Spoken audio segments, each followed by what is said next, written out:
Assalamualaikum warahmatullahi wabarakatuh. Shalom. Saya Novencia Elisa Tantri dengan NIM E1032221007 dari Program Studi Ilmu Pemerintahan PPAPK. Tujuan saya membuat video ini adalah untuk memenuhi tugas mata kuliah teori pembangunan, yakni tugas ujian akhir semester yang diampu oleh Ibu Dwi Nurhandayani Esos MAP. Pemindahan ibu kota menjadi topik perbincangan yang hangat saat ini. Sebenarnya, wacana pemindahan ibu kota sudah ada sejak pemerintahan Presiden pertama Indonesia, yakni Presiden Soekarno, yang ingin memindahkan ibu kota dari Jakarta ke kota Palangkaraya.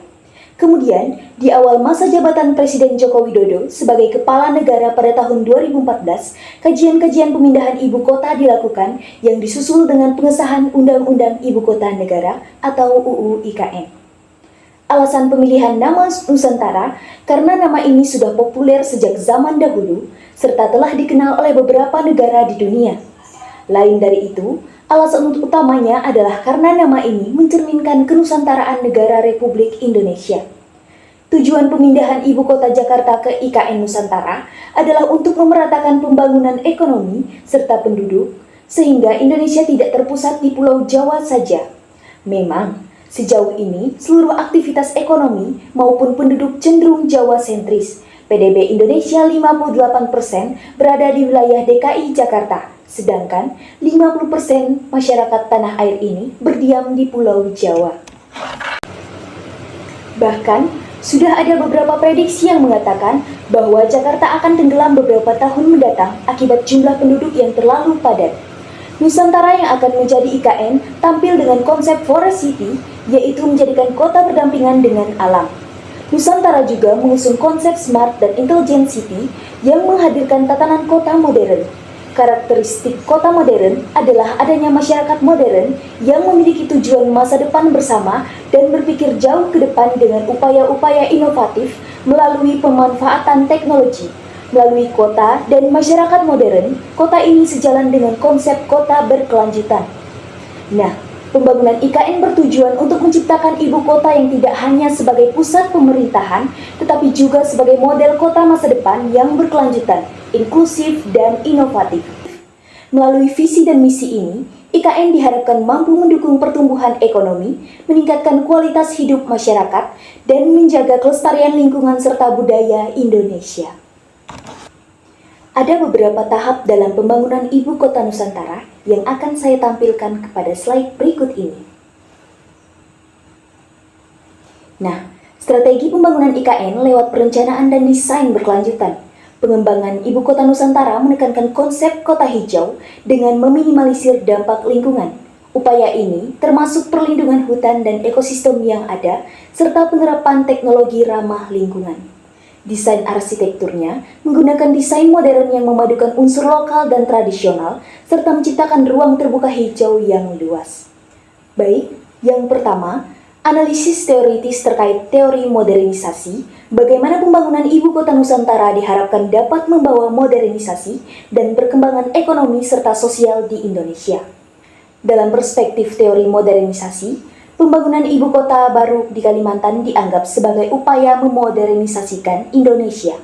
Rostov memberikan pandangan yang optimis dalam teori modernisasi bahwa negara-negara berkembang harus melewati beberapa tahapan yang akan akhirnya mencapai kemajuan, termasuk di dalamnya yaitu pembangunan ekonomi, urbanisasi, dan kemajuan dalam sektor pertanian, industri, pendidikan, serta kesehatan. Indonesia mengatasinya dengan melakukan pemindahan pada ibu kota negara yang berada di luar Pulau Jawa, yakni Kabupaten Penajam Utara, Kalimantan Timur. Dengan adanya pemindahan ibu kota negara, tentu dinilai akan membawa dampak yang positif bagi Indonesia, khususnya bagi pembangunan negara tersebut dan pertumbuhan ekonominya. Dalam perjalanannya, IKN Nusantara sejak awal dirancang sebagai katalis untuk membuka potensi ekonomi Indonesia secara keseluruhan, mendorong pertumbuhan, menciptakan lapangan kerja, dan mengurangi kemiskinan. Dengan menjadikan IKN Nusantara sebagai simbol identitas bangsa, serta pusat gravitasi ekonomi baru yang diharapkan dapat membawa multiplier efek dengan menjadikan epicentrum pertumbuhan yang akan semakin merata ke wilayah luar Jawa guna mendukung pembangunan Indonesia sentris menuju Indonesia Emas 2045. IKN Nusantara merupakan milestone Indonesia Maju 2045 yang ditopang dengan pembangunan Indonesia sentris yang mendukung terciptanya pertumbuhan inklusif dan sekaligus mengirimkan pesan kepada dunia bahwa IKN Nusantara ini bukan semata-mata memindahkan fisik ibu kota, memindahkan fisik kantor-kantor pemerintahan, namun lebih dari itu adalah upaya Indonesia membangun kota baru yang smart, kota baru yang kompetitif di tingkat global. Membangun sebuah lokomotif baru untuk transformasi Indonesia yang berbasis inovasi dan berbasis teknologi dan green economy. IKN Nusantara akan didukung dengan Smart Transportation, yakni sistem transportasi kota yang dirancang berbasis integrasi pengembangan transportasi publik, sepeda, dan pedestrian dengan menerapkan Integrated Information System, Intelligent Transportasi System, dan Innovative Public Transportation Network, serta mempromosikan kendaraan hemat bahan bakar dan ramah lingkungan atau electric car, yakni mobil listrik. Dari sisi pemanfaatan energi, IKN Nusantara akan menggunakan teknologi smart grid, memanfaatkan matahari sebagai sumber listrik, menggantikan listrik yang bersumber dari batu bara sehingga mengurangi jumlah CO2, serta mampu mengontrol distribusi energi listrik ketika sedang jam puncak dengan distribusi listrik menggunakan jaringan kabel bawah tanah. Yang kedua, analisis tentang bagaimana proyek ini dapat dipengaruhi oleh ketergantungan terhadap investasi asing dan teknologi luar negeri, serta bagaimana ini dapat mempengaruhi kedaulatan dan ketergantungan ekonomi Indonesia. Ketergantungan Indonesia terhadap investasi asing dan teknologi luar negeri dapat memiliki efek signifikan pada proyek di Ibu Kota Nusantara. Ketergantungan ini dapat meningkatkan kemampuan teknologi dan infrastruktur di Indonesia, namun juga dapat meningkatkan ketergantungan ekonomi Indonesia terhadap negara lain. Pertama, investasi asing dapat membantu meningkatkan kemampuan teknologi dan infrastruktur di Indonesia. Investasi asing dapat menghadirkan teknologi dan sumber daya yang lebih maju, meningkatkan kemampuan industri, dan meningkatkan efisiensi ekonomi. Namun, ketergantungan terlalu besar pada investasi asing dapat mengganggu ketergantungan ekonomi Indonesia dan meningkatkan ancaman terhadap ekonomi. Misalnya, investasi asing yang tidak berkelanjutan dapat meningkatkan ketergantungan pada sumber daya alam yang tidak dapat diperbaharui, sehingga dapat mengganggu ketergantungan ekonomi di Indonesia di masa depan. Kedua, teknologi luar negeri dapat membantu meningkatkan kemampuan teknologi dan inovasi di Indonesia. Teknologi luar negeri dapat membantu meningkatkan kemampuan industri dan meningkatkan efisiensi ekonomi. Namun, ketergantungan terlalu besar pada teknologi luar negeri dapat mengganggu ketergantungan ekonomi Indonesia dan meningkatkan ancaman terhadap perekonomian. Yang ketiga, analisis teoritis tentang teori pembangunan berkelanjutan, evaluasi apakah rencana pembangunan Ibu Kota Nusantara memperhatikan aspek keberlanjutan lingkungan, sosial, dan ekonomi, serta keterlibatan masyarakat lokal. Pembangunan berkelanjutan adalah proses yang berfokus pada penggunaan sumber daya alam secara efektif dan efisien, serta memastikan bahwa kebutuhan generasi saat ini tidak mengorbankan kemampuan generasi mendatang untuk memenuhi kebutuhan mereka sendiri. Dalam konteks ini, evaluasi rencana pembangunan Ibu Kota Nusantara harus mempertimbangkan aspek ekosistem, sosial, dan ekonomi, serta keterlibatan masyarakat lokal. Aspek keberlanjutan lingkungan.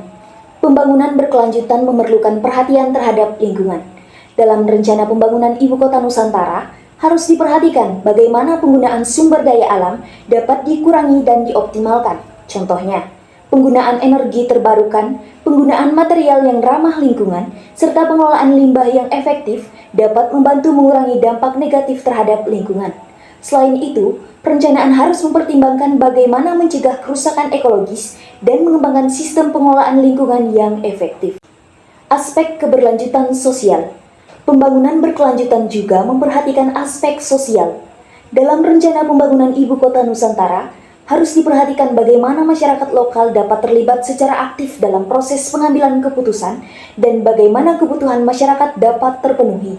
Misalnya saja, pengembangan infrastruktur yang memungkinkan akses lebih baik ke fasilitas kesehatan, pendidikan, dan lain-lain dapat membantu meningkatkan kualitas hidup masyarakat.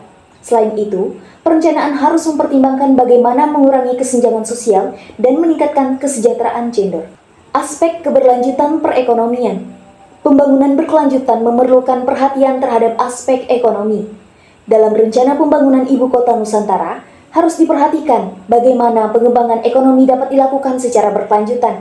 Contohnya, pengembangan industri yang berbasis teknologi tinggi dan pengembangan pertanian berkelanjutan dapat membantu meningkatkan pendapatan dan mengurangi ketergantungan pada sumber daya alam yang tidak dapat diperbaharui. Selain itu, perencanaan harus mempertimbangkan bagaimana mengurangi biaya operasional dan meningkatkan efisiensi dalam penggunaan sumber daya. Keterlibatan masyarakat lokal. Pembangunan berkelanjutan memerlukan keterlibatan masyarakat lokal. Dalam rencana pembangunan ibu kota Nusantara, harus diperhatikan bagaimana masyarakat lokal dapat terlibat secara aktif dalam proses pengambilan keputusan dan bagaimana kebutuhan masyarakat dapat terpenuhi. Dalam pengembangan IKN sebagai Forest City, lanjutnya terdapat prinsip-prinsip yang ditetapkan yakni nol deforestasi, konservasi keanekaragaman hayati, pengelolaan hutan berkelanjutan, peningkatan stok karbon, pelibatan masyarakat adat dan lokal, serta perbaikan tata kelola dan tata guna lahan. 75% kawasan hutan yang dipertahankan sebagai kawasan lindung di IKN akan menjadi tantangan tersendiri dalam pembangunan yang diselesaikan dengan konsep kota yang padat agar tidak melebar ke pinggir kota yang akan membabat hutan lebih banyak. Pembangunan IKN kemudian memunculkan tentang kelestarian keanekaragaman hayati di dalamnya. Tata bangunan dan tata kelola kawasan IKN diharapkan dapat menyesuaikan dengan ekosistem kawasan sehingga daya dukungan lingkungan tidak mahal. Demikian video hasil analisis saya. Mohon maaf jika ada kesalahan dalam penggunaan kalimat atau kata.